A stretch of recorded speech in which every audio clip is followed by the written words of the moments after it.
Welcome बच्चों। तो एक क्वेश्चन सॉल्व करते हैं और ये क्वेश्चन आईटीजे में 2025 में पूछा गया है।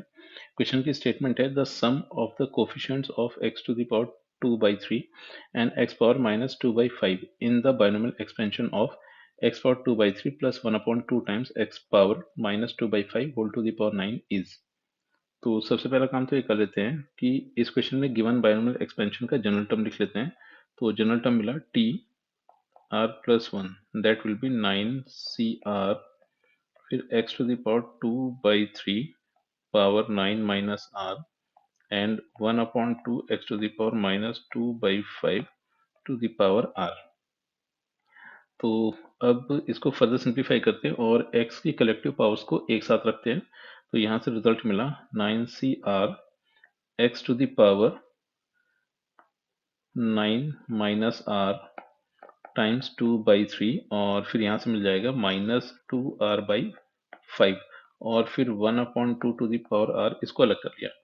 अब हुआ है कि जो x की पावर मिली है इसको एक बार 2/3 से इक्वेट करते हैं एंड एक बार -2/5 से इक्वेट करके r की वैल्यूज पता कर लेते हैं। तो यहाँ से रिजल्टेंट मिला है twice of 9 minus r by 3 minus 2r/5 is equal to 2/3 और साथ ही साथ एक कंडीशन और बनेगी twice of 9 minus r divided by 3 minus 2r/5 is equal to -2/5। तो सबसे पहले इसको सिंप्लीफाई करना शुरू करते हैं और पूरी इक्वेशन को सबसे पहले तो 2 से डिवाइड किया तो ये 2 तो कैंसिल हो गए। फिर पूरी इक्वेशन को मल्टीप्लाई कर देते हैं 15 से। तो 15 से मल्टीप्लाई किया ये बना 5 टाइम्स 9 माइनस r फिर माइनस 3r और फिर इधर मिल जाएगा 5। तो इसे सिंप्लीफाई करें तो यहाँ से रिजल्ट बना 45 minus 5r minus 3r is equal to 5। तो फर्दर अगर इसको सिंप्लीफाई करें तो यहाँ से मिल गया है 538r इज इक्वल टू 40। तो यहाँ से आ गई है r की वैल्यू 5। फिर सिमिलरली सेकंड कंडीशन को अगर सिंप्लीफाई करें तो 2 से डिवाइड करने पर ये 2 कैंसिल हो गए। फिर 15 से मल्टीप्लाई करने पर ये बना 5 टाइम्स 9 माइनस r फिर माइनस का 3r is equal to minus का 3।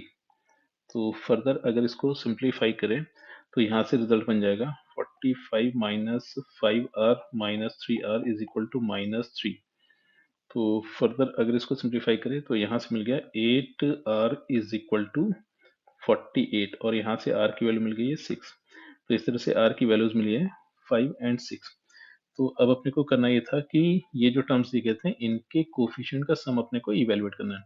तो इनके जो कोफिशिएंट्स बनेंगे वो मिल रहे हैं अपने को 9cr और फिर 1/2 टू द पावर 5 और r की वैल्यू यहाँ पर 5 पुट कर देते हैं। फिर अगला कोफिशिएंट बना 9c6 और फिर 1/2 टू द पावर 6। तो फर्दर अगर इसको सिंप्लीफाई किया जाए तो इसको लिखा जा सकता है। सबसे पहले तो 9c5 को लिखा 9c4 और डिवीजन में 2 पावर 5 तो इसको लिख देते हैं 32। फिर 9c6 को लिख देते हैं 9c3 और डिवीजन में मिल गया 64। फिर फर्दर अगर इसको सिंप्लीफाई करें तो एलसीएम तो आ गया है 64 और फिर न्यूमरेटर बन जाएगा ट्वाइस ऑफ 9c4 और प्लस का 9c3। तो एक काम ही करते हैं 9c4 को सिंप्लीफाई कर लेते हैं तो 9c4 बनेगा 9 8 7 एंड 6। 4 बन गया 4 3 2 एंड 1। तो ये मिल जाएगा अपने को 4 2 जा 8 ये खत्म हो गया फिर 3 3 जा 9 और फिर इसको सिंप्लीफाई किया जाए तो ये रिजल्टेंट दे देगा 21 मल्टीप्लिकेशन 6। तो इसको फर्दर सिंप्लीफाई करें इसको लिखा जा सकता है 6 और 6 1 जा 6 और 6 2 जा 12 तो ये आ गया है 126। फिर 9c3 को सिंप्लीफाई करें तो 9c3 मिल जाएगा 9 8 एंड 7 और 3 मिल जाएगा 6। तो ये बन जाएगा 3 2 जा 6 और 3 3 जा 9 और 2 4 जा 8 और फिर ये बन गया है 84। तो अब अगर इनकी वैल्यूज को पुट कर दी जाए और इसको 2 से और मल्टीप्लाई कर लेते हैं तो ये अपने को मिल जाएगा 2 6 जा 12 और फिर 2 2 जा 4 एक 5 और 252।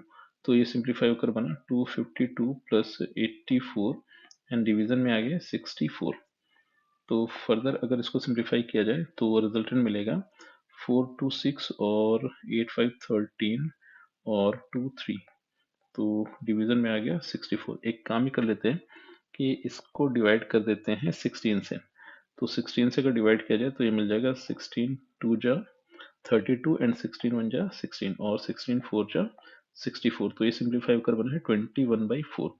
तो इस तरह से जो गिवन बाइनोमियल एक्सपेंशन था उसके एक्सपेंशन में इन दोनों टर्म्स के क्वोशिएंट का सम बना है 21/4 एंड यही इस क्वेश्चन का आंसर है।